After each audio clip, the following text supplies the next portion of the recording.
Hey guys, good morning, and let's quickly welcome to my channel, and let's quickly jump to the code. And in the last chapter we are seeing that our hover code is not working, and the good news is that I have not changed even a single line of code, and right now it's working. Okay, so you can see I just ran and it is working absolutely fine. Okay, so rather than before checking running them again, let me show you the report. So sometimes it's happen with this website. Yeah, so both the test cases are absolutely working fine. Let's try now. It might fail, it might pass, so no problem, but we know like the code is absolutely correct, no problem. And yeah, we can run in headless as well. Headless is like most of the cases time I've seen that test cases are pass rate is more in the headless. Okay, so no problem. So let's try this time. So there are two test cases. Uh, we are doing two hovering, user 1 and user 3. Okay, seems it's working this time. Let's see.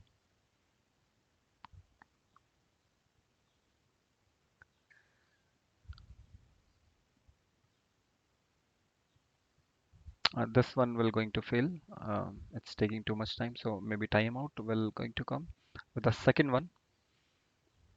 Yes, so one passed, one failed. Okay, so user one failed and user three passed. Okay, but no problem. Let's try to run in headless, and I hope both of them will pass.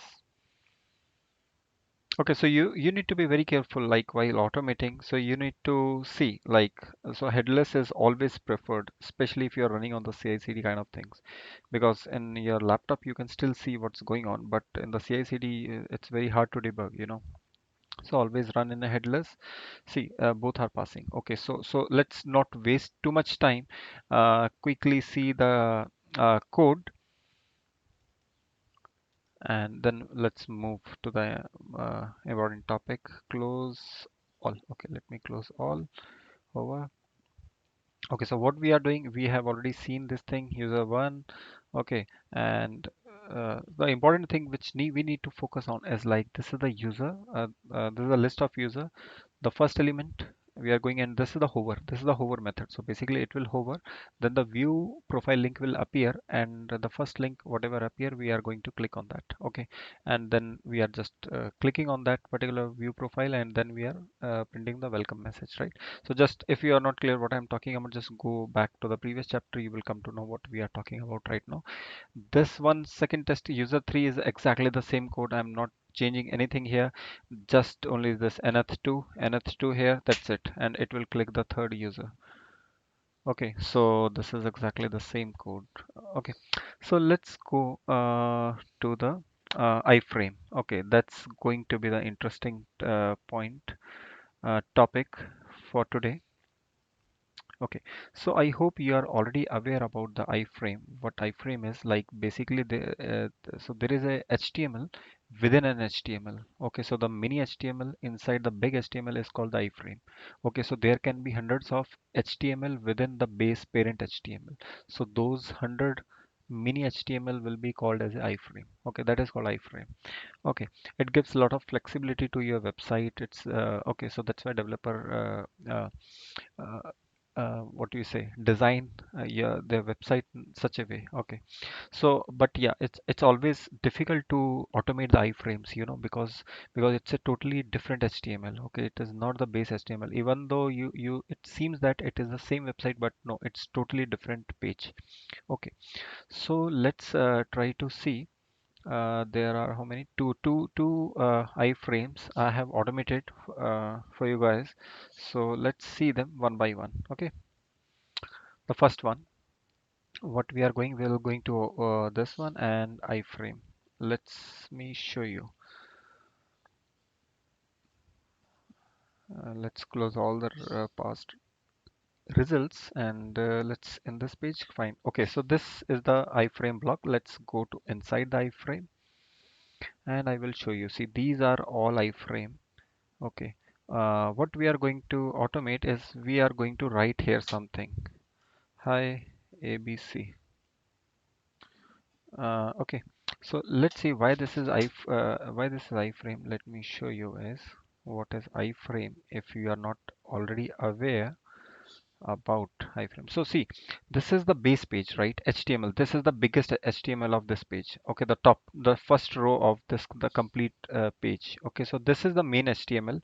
Inside there is a head, there is a body, right? This is the structure of any web page, right? And here the HTML is getting finished. But if you see, this is the one iframe. Okay, but let's go to the concern iframe. Click here and I will show you here. There is a iframe. See this one. Okay, so you can see here there is a iframe as well. So which where is the iframe? See, I will show you. See, so basically this is a div. So only this text area. Okay, this text area is the div. Inside the div there is a iframe inside. Okay, and if you open this iframe, let me open this for you guys. Let me open so you can see properly. See, inside the div there is a iframe, so basically the text area, and you can see inside the iframe there is a id. Always there will be always a iframe id, okay, which will be unique. Okay, even if there are 10 iframe inside the page, there will be different id for each and every one. Okay, in most of the cases. Okay, so inside that, if you see, there is a HTML tag. Okay, so this is a page. This is altogether a new, brand new HTML page where you will have a head, body, each and everything, just similar to the top of the HTML which I just show you. It's a totally different page. So you can say iframe is starting here and ending here. Okay, so this is a total different HTML. This part. Okay, it's a new page. It's a total new page. So you just can't directly you know, go and click here. You can't write basically. Okay, this is not a normal text box. You can't write here anything. You can't. Okay, just try to do it. It will not work. Okay, because it is inside a iframe and it's basically it's a different HTML page. So you can write anything like on top of this page. There will be some text box, right? If you go to the home page, basically you can click here. Okay, you can click here, you can do something about these, but you cannot write anything here directly because it's inside the iframe. So what's iframe? iframe is nothing but it contains HTML, a separate HTML page. Okay, so I hope I'm able to explain you what is iframe is. Okay, let's try to automate now this. Okay, so let's go inside the iframe. Here is the iframe. Okay, this is the IDC MCE0IFR. Okay, so now let me open the code. So what we are doing, we are text is equal to iframe. This is the title given in the home page. We are going to click on this particular element. So now we will jump in that particular. So once we click, we will reach this page. Okay, this URL we will reach here. Now we have several iframe in this page. Okay, multiple iframe is given for practice. So now try to understand. It's going to be a bit difficult, not that much. Okay, let's see. So we clicked uh, iframe. Where is this page? I will show you what we are doing. Okay, so don't get confused. Let me close this. Okay, so the first step, this is the title, iframe title. So you need to find text is equal to iframe, capital IFRAME. Okay, so this is first click. So I clicked here. So this is that click. Okay, clear. So line number 19 has been executed. Okay, after that, page dot frame locator. Page is our parent page. Dot frame locator, and what is the frame? This is the IDMC0IFR, right? I shown you like this one. I'm talking about this iframe. This one iframe MC0IFR. Okay, this is the ID, so we can write in this fashion hash, right? This is CSS. So this is the iframe tiny MC editor. This is the iframe, a variable we have created.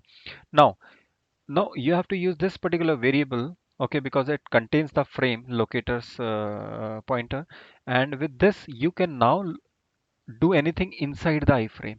Okay, so now you will use this object not the page object. Okay, now page is gone because page is related to the parent page. Okay, this page is the parent page. Now we are inside a iframe, so we have to use the iframe object. We can't use the page here. Page will not work. So if you'll write page.locator tinymc, it will not work. So you have to use your own object which contains the reference of frame locator. Okay, so this is a tiny MCE. Let's try to find where is this. Okay, inside this.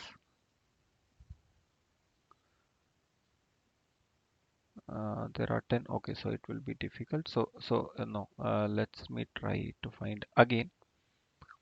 Let's try here. See, here is the ID. Okay, this is the body. So this is the iframe ID MC0 IFR. So we have taken the reference of this iframe. Inside the iframe, there is a body. Okay, so this is the ID of this body. So basically, we are able to reach here, this point. What is this ID of this body is tiny MC. So how we can write hash tiny MC? So now we have the text area control. Okay, so now the action items are like we have to clear it. So we will clear it. So this what we are going to do and fill prod bug 108 working inside iframe. This what we are going to print inside this. Okay, and then we will page pause the page so that we can see whether we are able to write this or not. Okay, this is what about the first iframe. Let's run, then we will see the second iframe example.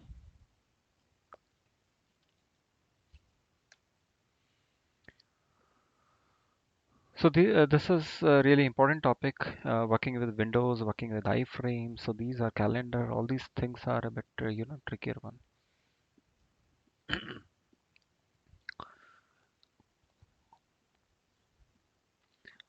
Okay, so some ad is appearing, come on.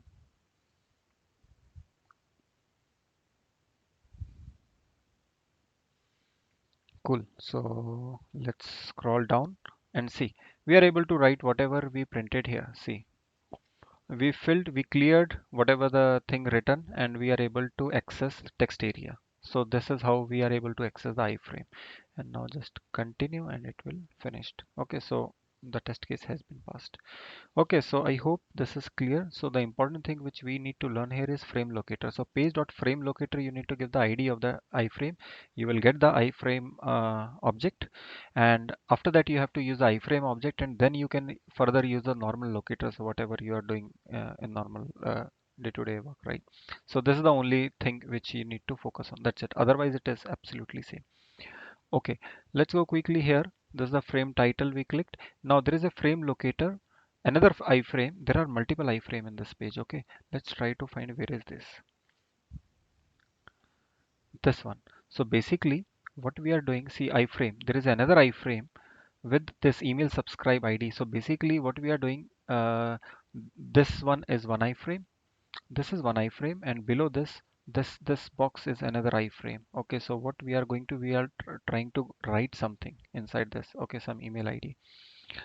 So we have done exactly the same thing.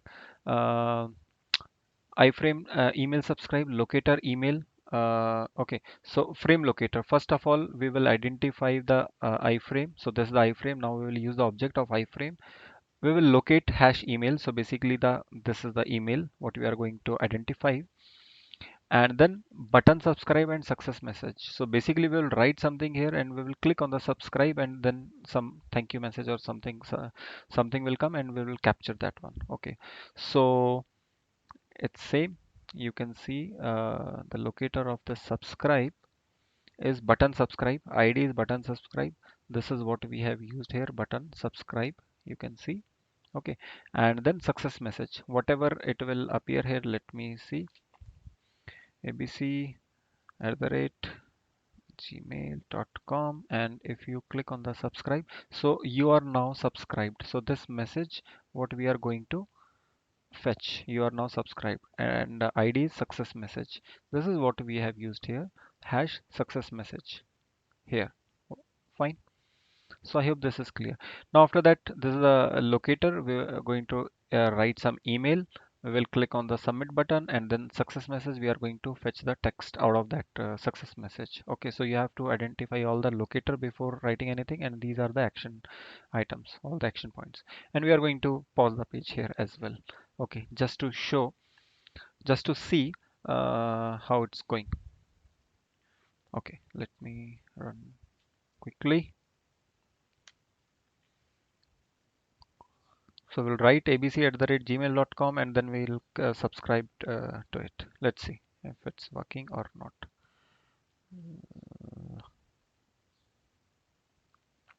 See, we are able to access and you are now subscribed and see.